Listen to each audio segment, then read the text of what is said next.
Let us understand the foremost feature of perfect competition. In perfect competition, there are large number of buyers and sellers. Well, the feature itself says that there are very large number of buyers and sellers. As there are very large number of buyers and sellers, so an individual seller or individual buyer does not affect the price of the commodity. So in case of individual seller, it does not affect the market supply and hence the price of the commodity. Same is the case with the buyer, it does not affect the demand of the whole market and hence it does not affect the price.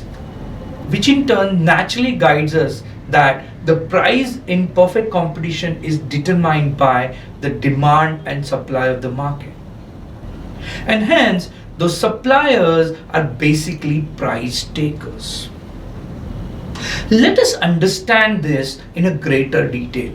How a supplier is a price taker. As there are large number of buyers and sellers in the market, an individual seller cannot affect the price change in the market. Let us say a seller wants to withhold a stock and try to create a shortage in the market. It is not possible. Because as there are large number of sellers in the market, so what buyer will do? If there is a shortage with one seller, it will go to the next seller.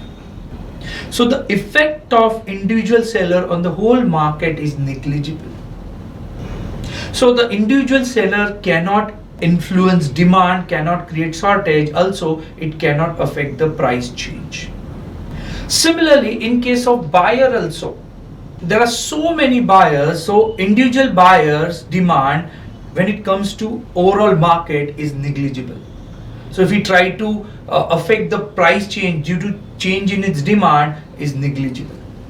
Because of this, the price of commodity is purely decided on demand and supply.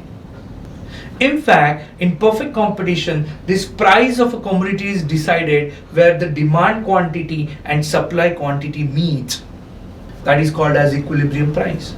And hence, at this price, seller has to sell the product. He cannot control the price of the product. And hence, the seller is known as price takers in perfect competition. So, in nutshell summary, in case of perfect competition, there are huge number of buyers and sellers. The individual buyers and individual sellers cannot affect the price in case of perfect competition. In fact, sellers are known as price takers.